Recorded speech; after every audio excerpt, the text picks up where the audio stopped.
Welcome. We are Neil, Luke and Dave. 340-somethings reminiscing on the runners and riders of 90s guitar music. We look at the bands who soundtracked our youth on both sides of the pond and interview some of our heroes from the bands that defined a generation. You'll hear about the good, the bad and the ugly of 90s guitar music.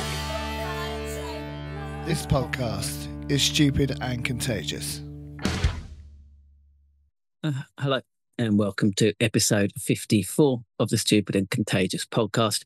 And we're on our fourth summer special interview today. It's just me, Luke, again this week. And I've got an interview with Richard Nancollis, Rick, from a band called Our Final Invention. I really wanted to have a chat to Rick because, well, I like the music basically.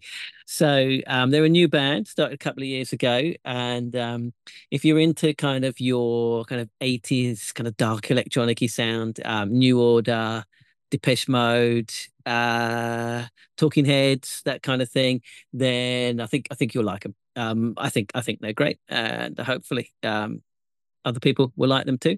But Rick's got a really good kind of backstory as well. So he started off in a kind of a post Britpop kind of baggy Manchester band called Sust, which some of you might remember.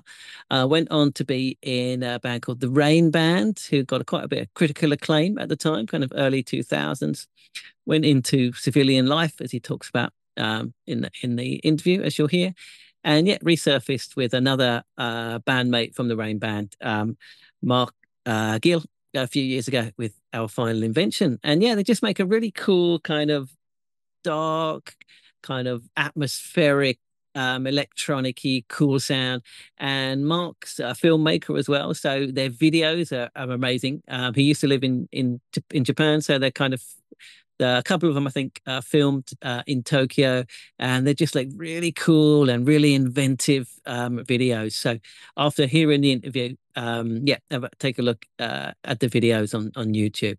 But yeah, hopefully people will enjoy the music as much as I do. So have a listen to the interview, and I'll be back afterwards with a few words. So this is Richard Nancollis from Our Final Invention. Enjoy. All right. Well, thanks so much for coming in. Should I call you Rick or Richard or what's good? Yeah, Rick. Rick's fine. Yeah, Rick. All right. Yeah. How are things in general? Yeah, great. Mark's been pretty busy. He's working on a film at the moment, so we're not a great deal of time to catch up. But we're hoping to catch up in the next couple of weeks to work on some new material, because obviously we've done the previous album we created. We're working on some new tracks. So we've got quite a lot of stuff that we've not sort of touched yet. That's still quite rough. So we're looking forward to getting stuck into that. But just when our diaries are between childcare and Mark making films and my job, sure, just trying to link up. Yeah. All right. So, well, for people that might not know, can you just introduce yourself and the band and everything? Yeah, my name's Richard Nancollis, and I'm the singer of the band Our Final Invention. I work alongside Mark Gill. And we're the duo of Our Final Invention. There we go. Well, this is usually a 90s music podcast, and I think your roots go back to the late 90s. Can you tell us a bit about your earlier musical life? Yeah, so I started out in a band called Sust, which was based in North, which we were really young kids at the time. How old are we talking? I think I just turned 17 or 18 I was at the time. Wow. So we were signed to a sort of local record label to the town where we lived. So I started out doing that. When I listen back to it, it sounds like I was tone deaf actually when I was singing. So really, my voice has developed over the years. Luckily. Sure.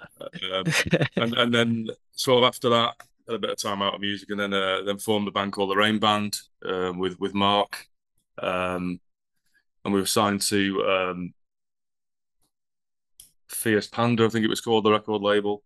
Yeah, they come up a lot on this podcast, Fierce Panda. They come up a lot. Yeah. So that was great. You know, we were relatively young, just starting out really. But yeah, they were great times. We had a fantastic time as young men on the road and stuff, and a good laugh. And yeah, I really enjoyed making music with Mark, which is why I've sort of continued now into Our Final Invention. I mean, going back to Sus, is it right that you had the same manager as the Charlatans? Is that? That's right. Yeah, we did. Yeah. How did that come about? In Northwood. Well, the guy that managed Charlatans, he was had a record shop in a little town called Northwich where I grew up. And I went into the record shop one day with quite an interesting haircut. That's sadly gone now, as you can see. So I went into a record shop and he just asked me whether I had a band or whether I wanted to form a band, and I just got talking to him, and just sort of started from there really. Got involved with a couple of lads that I knew, my cousin being one of them. Started a band, and then we got signed to Dead Good, and sort of went on from there really. I think I read about that bloke in Tim Burgess's autobiography. I think I know who you mean. Yeah. Okay. Yeah. So yeah. Did you hang around with Tim and the lads? No, they were quite a bit older than me, and really, I suppose they were sort of flying with their careers at the time. When we started out, they were probably away touring and doing more exciting things and what we were doing as young kids. Yeah, so no, not really had any sort of contact with the band. Right, and who were you listening to? What bands were you into when you were 17 or 18? I suppose I had an older brother and an older cousin, so sort of Smiths, Morrissey.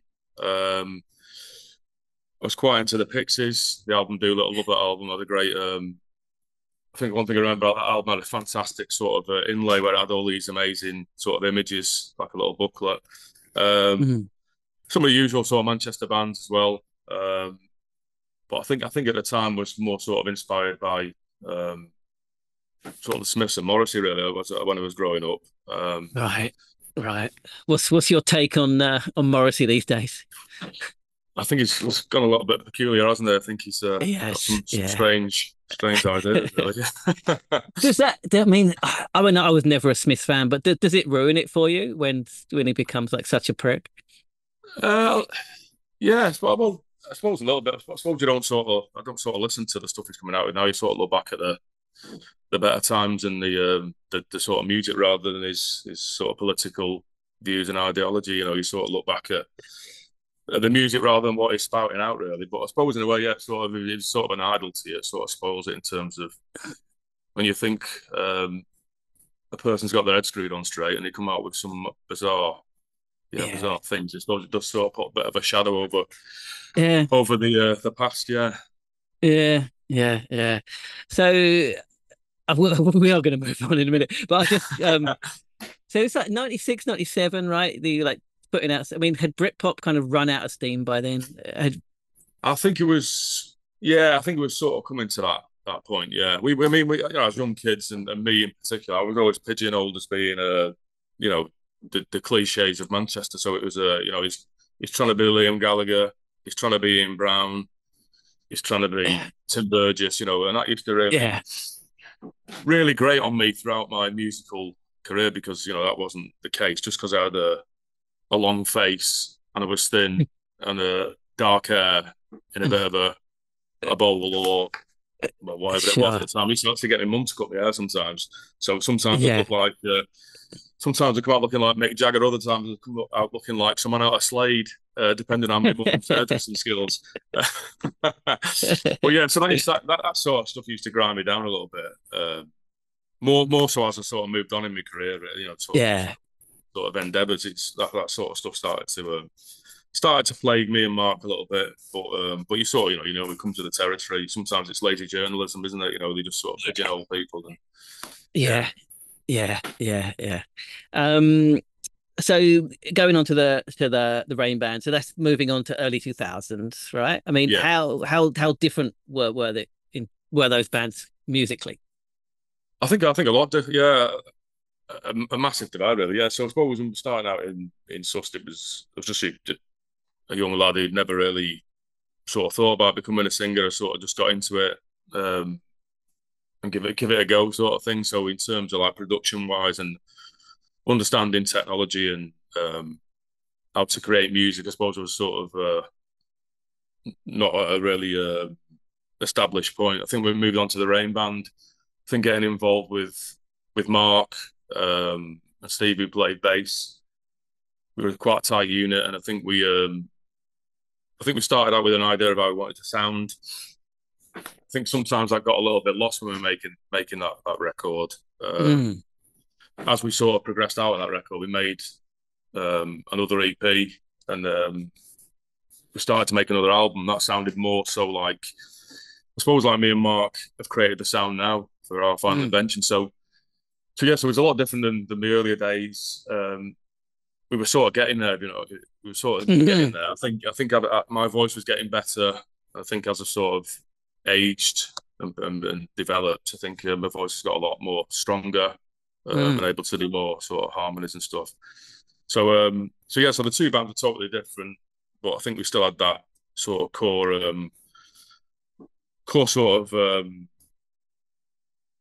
group mentality, sticking together, not taking ourselves too seriously, having fun along the way as well to make it. Sometimes on the road, and if you're living away from home and stuff, it could be pretty tricky. So we made it really fun times and had a good laugh, and just never took ourselves too seriously. Yeah. Well, you seem to get quite a lot of critical acclaim. I mean, did that translate to success and rock stardom and groupies and all the rest? No, not really. No, we had a really huge, big following, a great following, which was fantastic. We played gigs and we'd have people waiting from places like Hereford. You'd have someone waiting there, and you'd have quite a lot of Japanese fans would travel over to see us. How come? How did they get word of the Rainbow? I'm not sure whether it was linked to sort of Sust, because we had I think there was quite a big, not a big following, but quite a sort of interest from Japan in the Sust days. So whether it's that due to the name. So yeah, we had a good following. We did some big gigs. We did I remember doing one at the Ritz, which was great. That was an NME gig. That was sold out. Yeah, we did another one at the Apollo. I think everywhere we played, we used to sell out, which was great. So yeah, we had a good following. One of the bizarre things was as we sort of split up, another band came out under the name of the Rain Band. So we sort of all went our separate ways. Didn't speak for a while. I saw this poster with the Rain Band on, so I went ballistic, thinking one of them those fuckers. How dare they? So I got on the phone to them, about to say, "Hang on a minute, have you set up a band?"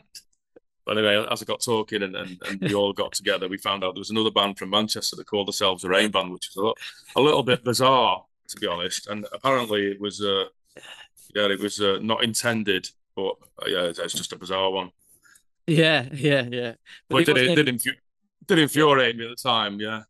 Sure. And there wasn't any copyright issue or anything like that? I think it's the way they put the name together. So I think they have a gap in the middle, maybe. Yeah. Or the other way around, yeah. That is weird, though. Yeah. Right. So that ended what 2004, 2005-ish, is that right? Yeah, I think it was around that time, yeah. How come it was so short-lived if it was all going so well? Was it your end or record company trouble? Or? Yeah, I think it's record label. I think they put like clause in the contract, because we had a 5-album deal with them. I think they put a clause in the contract where we had to sell 50,000 records by a certain time, which was pretty big task. So yeah, it didn't work out. Yeah. So I remember our manager turned up at the rehearsal rooms where we were, and just to tell us, they broke the sort of news to us. So we just said, right, let's get those applications sorted for Burger King and let's get ourselves out there. Sort of after that, it was a pretty difficult period, because we were really close, really good mates, sort of lived together for a long time during that period, and it was quite a sad day. But again, we didn't take ourselves too seriously. We just thought, what, it is what it is. Let's move on. We didn't really speak to each other for about, I don't know, I must be getting on sort of, I don't think I spoke to Mark for about 15 years. Oh, wow. A long time. Not through anything, not through. Yeah. Just life gets in the way. Just because we were really busy. And then the same with the bass player, Steve. Again, we'd sort of always make plans to meet up, but then by the time we did meet up, he had 2 kids and I had 1, and we sort of moved on in careers and stuff. But as you know, life gets in the way, doesn't it? And Yeah. more important things come up. So so it's it was short lived. Yeah, so I think it was just a clause in terms of we had to sell a certain number of units to make the record label happy. That's really interesting. That's pretty harsh. Yeah. Yeah, it was, and again, it was sad because I think at that point in time we really had created something special in terms of another record, and I think that was because we listened to the first one and thought actually it doesn't sound as good as we wanted it to. It doesn't sound where we wanted it to be, and then we started doing stuff ourselves, and then made our own studio in Ancoats. I was in a little warehouse in Ancoats and made our own studio there. Used to meet over there every week. So I'd make stuff at home, and at the time I was recording a lot of stuff on like tape decks and stuff. And I even started recording vocals through a karaoke machine and stuff like that. And we were messing around a little bit more and experimenting a bit more with different stuff. And yeah, we created something really good, which we started playing those songs. Even when we were dropped, we carried on doing a few gigs here and there.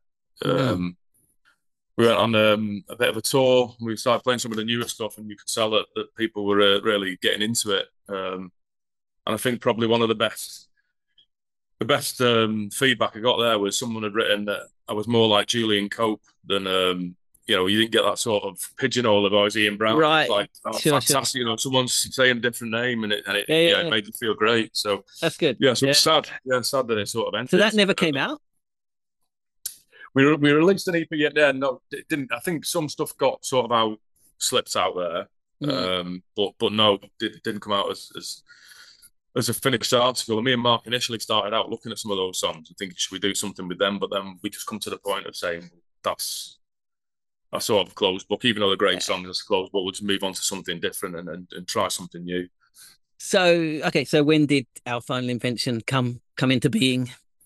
So it must be about, I'd say about 3 years ago, maybe. Yeah, probably about 3 years ago. Yeah. So I just started. So I remember coming in from work one night. My wife was just like, "You need to do something to reduce the stress and start focusing on work. You need to do something to get you back into sort of creative mindset." So I started doing a bit of painting. And I used to do all the artwork for the Rain Band. So started doing a lot of painting. And then from that, I sort of moved into. Is that your handiwork behind you? No, that's my Uncle Robert's. That. So. Oh wow. He sadly passed away about 5 or 6 years ago. Yeah, my Uncle Robert's an artist, and but that was I think that was in like 1960. I think he painted that. Oh wow, that's really cool. So he's got like a massive collection. So when he passed away, we got all of the family went and had a look at his gallery and took some pictures away and stuff. So I think it's called like a circus. Sorry, not circus, like a funland, like a fairground picture. Yeah. Okay, yeah. A twisted woman, it is. Sure. It does actually look a bit like my granny, so I don't know if he was having a pop at his mum when he did it. But, sure. It was our painting. That's cool. Sorry, go on. Yeah, so where were we then? What were we talking about then? So you started painting. So I started doing some painting, and then I just thought, I'll get back into doing some music. So I just set up like a really basic setup on my iPad, borrowed some equipment off my brother, and started writing some songs, and then played them to my wife, Harriet, and she listened to them and said, you've got to do something with them songs. But I was just in the mindset that I'm too old, I've got a job, I don't really want to get back into making tunes. And then can I ask what your day job is? Is it? Yeah, so I'm a head teacher in a school for children with special educational needs. Yeah. So, wow, that's amazing. Yeah. So I started to do some stuff, played a few tunes to some of my friends that came around, and they were like, "Yeah, you need to do something with this." And then got in touch with Mark, just sort of said I'd got a few songs, and Mark said, "Actually, do you fancy making some songs for films? Because I'm making films at the moment." So sent some tracks out to Mark. He listened to them and said, "Yeah, these are really cool. Let's start working on something." So we were just sort of going back into by email really. I was getting some rough ideas and he was sort of tweaking it. Then we got together and sort of narrowed down a few of the tracks and started working on them. But we spent a lot of time working on the production of the tunes and looking at Mark's far better than me at producing music, so he'd spent a lot of time working on different songs. So I'd send them to him in like a rough draft, and he'd sort of rework them, amend them, or add bits to it. And then we got to a point where we got 8 songs that we were happy with. So again, we spent a lot of time together in Mark's studio. Mark's got a little studio in his office. We spent a lot of time in there together, just listening, really getting the sort of dynamics of the songs right. And then we came up with the eight tunes, and then we had one song, "A Smile to Remember," which got when we got it mastered and got it out there, we got a company in Los Angeles were interested in using one of the songs for a film called Sam and Kate, which had Dustin Hoffman and Sissy Spacek in, which was great. They got in touch with Mark, so they used one of the songs in the film, which was fantastic. And my little boy at the time wouldn't believe that I got a song in a movie. I think he was a bit jealous, so he said that I was the worst singer on the planet due to his jealousy.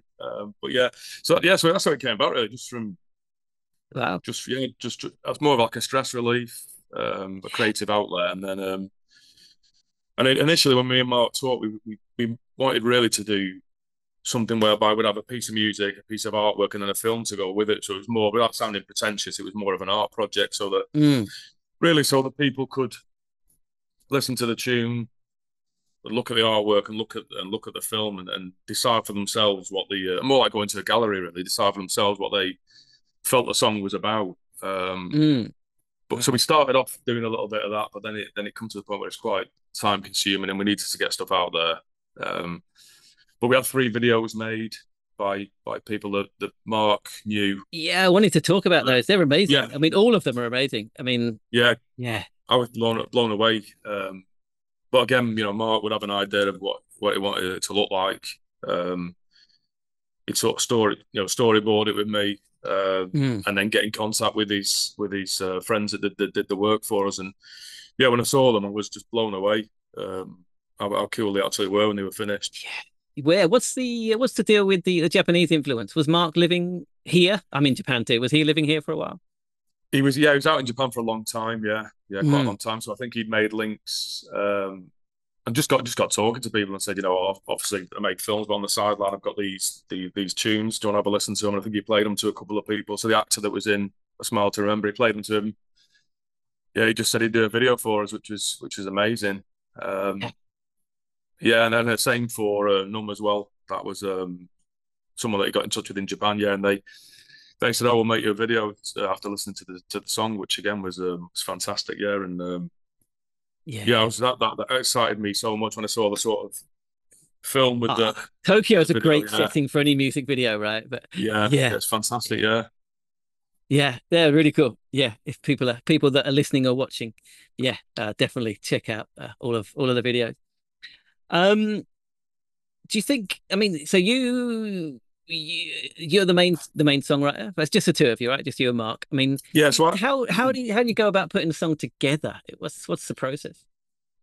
So nothing's sort of politically motivated, or we don't have any sort of. I never start out with what a song to be about. It can be me just looking at a piece of artwork. So I'm really inspired by. I love Francis Bacon's artwork. So I went to see an exhibition, like a collection of his paintings, which is called Invisible Rooms. And I think that was one of the things that started me off wanting to get into the painting side of things a little bit more. And then from that, I remember him saying something about his paintings were about the violence of life. And then when me and Mark got together, we said, well, let's create sort of a piece of music or music about just the existence of human life, sort of thing, the trials and tribulations of life. So without it being sort of specific about one particular thing, all the songs really are about, the existence and the brutality of the sort of world and life we sort of experience in a way. So sometimes I start out just by getting a bit of a bass line and drums, really basic, and then messing around with some electronics.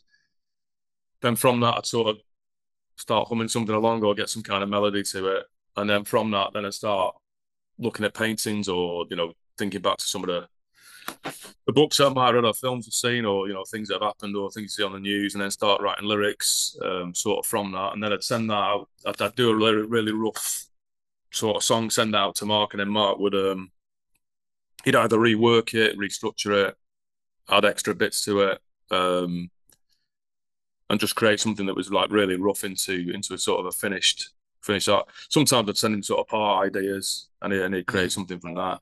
Or other times Mark would send me a piece of music he'd written, and then I'll just add vocals to that and send it out to him, and then so it'd sort of be sort of to and fro, really, just really cool. basic ideas really working. What are the musical references again for people that are listening that might be curious but haven't listened to the tunes yet? What are your musical? So I suppose it's got a bit of an 80s sort of sound to it. So I love Talking Heads. One of my favorite records of all times is "Remain in the Light" by Talking Heads. I love that album.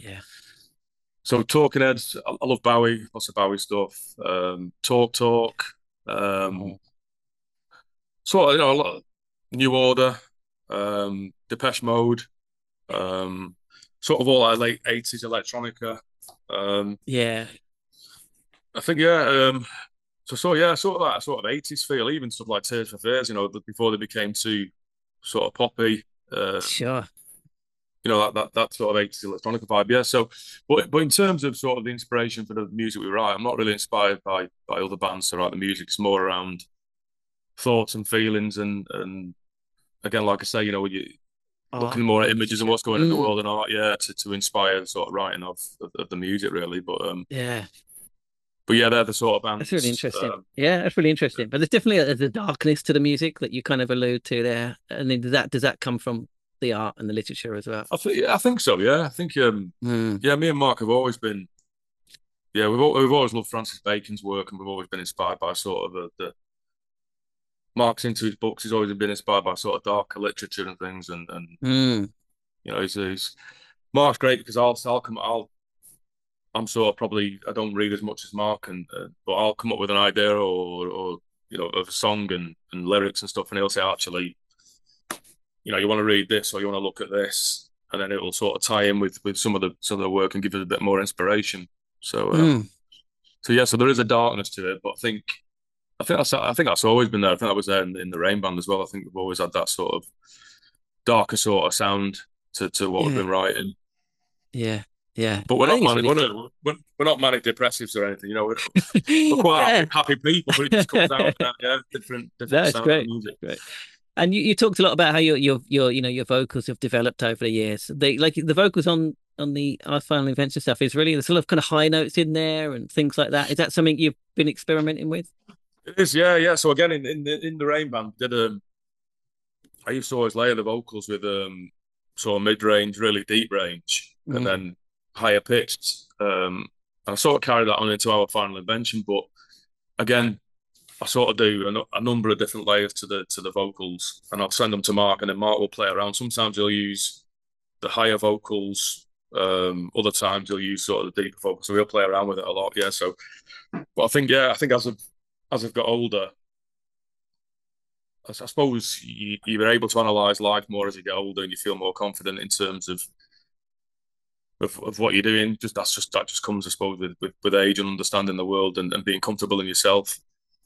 So I think now, in terms of singing, I'm able to, not fearing trying stuff out, but I think having more confidence, knowing you can sing better than you could, and because you're making something that's sounding how you want it to sound. I suppose that helps as well, and also you're writing in the key that suits your vocals as well. So so there's all those elements to it. But I feel now better prepared for singing. It's something that I've really developed. That's great. It's great. So I want to ask about how so you're kind of coming back to music after what, not nearly 20 years. I mean, 20 years probably. Yeah. I mean, how has the music industry changed in those 20 years? Oh, massively. Yeah. I mean, I don't understand it, to be honest. I don't understand how. I don't understand how it works. When we looked at trying to get stuff out, we were just like, well, because we started out with someone that as a manager, but then we sort of parted company because he just, I suppose he just wasn't into it. Not that he wasn't into it. I suppose he had different ideas of how it should be sort of developed, the sort of band and the album stuff. But then when me and Mark got together and were like, how do we get this stuff out there? We sort of kept putting it off and putting it off, and I was thinking, by this time I'm gonna be 60 odd before this gets out there. So we started to sort of look into it, and then there's obviously a lot of stuff is now on the web, how it sort of works. But then we started working with someone who was a fan of both me and Mark's, Saeed, and he's so clued up in terms of how you get stuff out. That's how I knew about you, basically. Right, cool. So yeah. So he's a great guy, and he sort of believed in us from being younger as musicians, which was fantastic. And he's sort of stuck with us. And then he got in touch with us to get some stuff out there. He's setting up his own little label for time. Yeah. So he pressed I think it's about 400 tapes, because apparently the kids are into tapes now, and obviously vinyl's coming back and stuff like that. So that was really exciting. So we got Saeed got involved, which was fantastic and really kind of him. And he sort of got it out there, which was amazing, because we just did not. Well, I certainly didn't have a clue in terms of how things work, how people get music out there now. Yeah, it's just bizarre. Though, the world of music is just expanded so much. But I suppose in some ways that's great, because it gets to a wider audience, which is fantastic. Well, yeah. I mean, I'm sitting here in Tokyo, and I hear it, and there you go.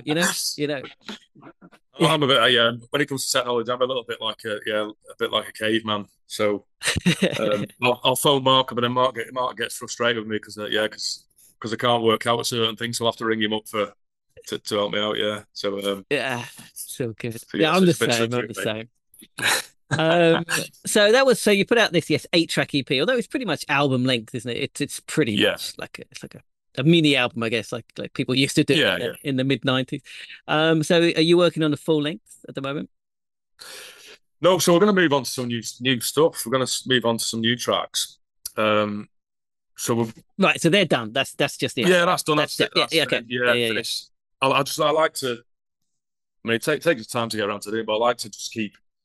That frustrates Mark as well, because when I've done something, I like to move on. Then what Mark was finding difficult, I think, when we were making the album, was I started one track, send him that, and then 2 days later I'd send him another one, and then a couple of days later I'd send him another one, and I just wanted to keep moving and getting, but without sort of thinking, actually, it's going to take a bit of time to produce, and so we've got like a back catalogue. We must have about 50 or 60 songs that we've not sort of done or touched yet. So, which is exciting, because it gives a sort of base to work on. So, so we're going to start with a completely new batch, and maybe sort of a different sound as well. Maybe sort of just going for more sort of guitar.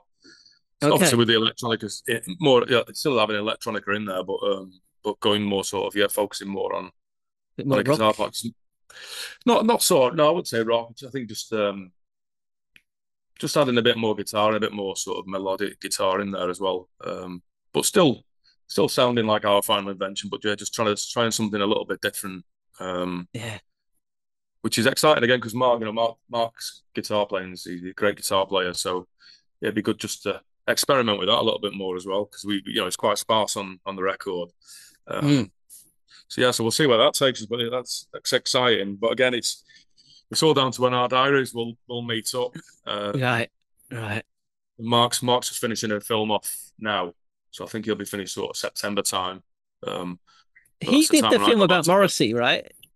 He did, yeah. That was one of his first pieces, yeah. Wow, yeah. And you've got a full-time job, and I've got a full-time job, a real job, yeah. So yeah.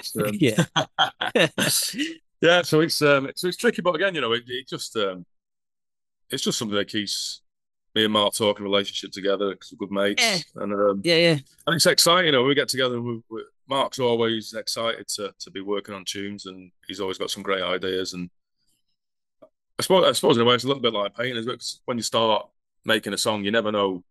What's what I find exciting about it. You never know where it's going to take you or what it's going to sound like. You start off with a bit of an idea, and then it's just been great. I mean, I was quite emotional when we made the record. I found that, you know, after not doing stuff for so long and then getting back together with writing with Mark, and then when we created the record, we sat there and listened to it in Mark's kitchen, and it was just like, you know, we felt we've made something really, really good. You know, something that we put a lot of effort and time into. And yeah, it was quite emotional, but sat there in the kitchen with him, just listened to it, yeah, and we were just so proud of what we'd done.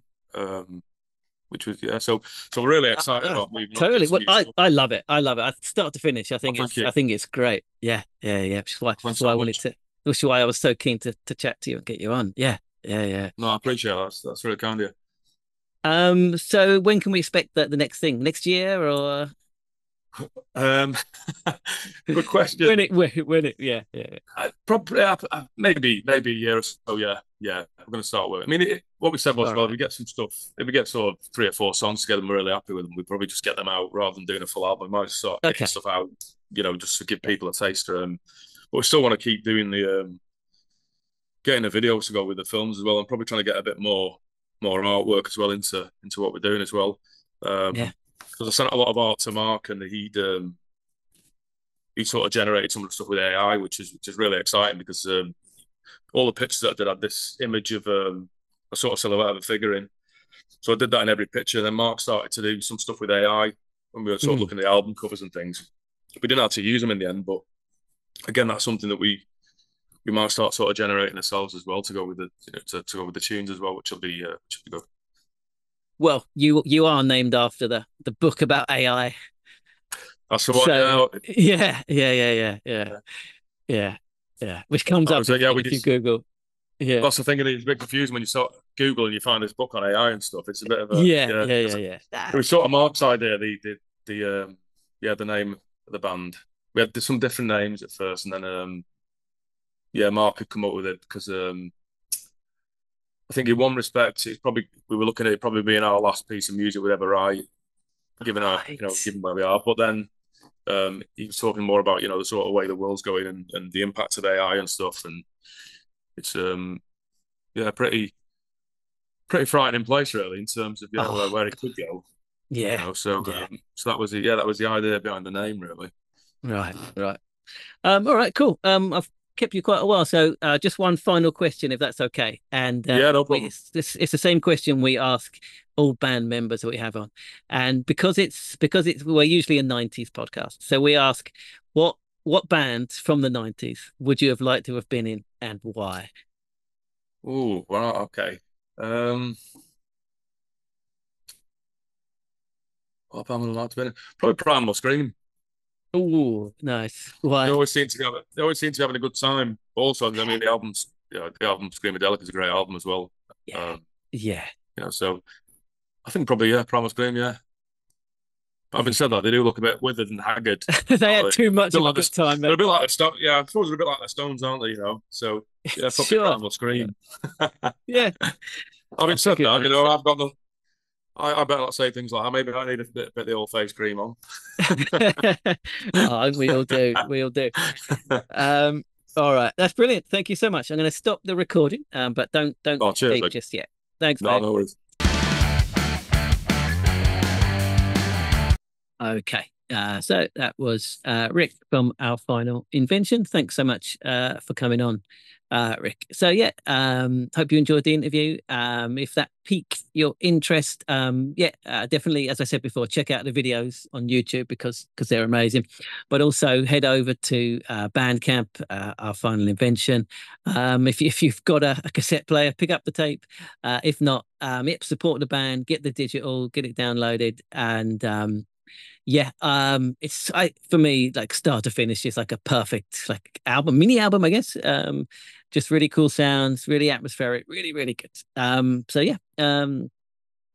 support the band, support new music. Okay, so as usual, I've made a playlist for the episode. So I'm going to put most of the EP on, I think, and some of the other things we talked about. I'll put some of his old stuff on, Sust and the Rain Band as well. So have a listen to that. There's some really cool kind of 90s sound they had going on. And yeah, if you're new to the podcast, yeah, we've got over 50 episodes now. So get into the archives. I'm sure there'll be an interview with some of your favorite musicians and artists from the 90s. Yeah, that's it from me, I think. Yeah, get on the playlist, get into Our Final Invention. And yeah, see you on Facebook. Yeah, get involved in Facebook and all of that if you're new to the podcast. And yeah, see you soon. So, oh, sorry, I said it wrong. See you soon's not right. See you in a minute.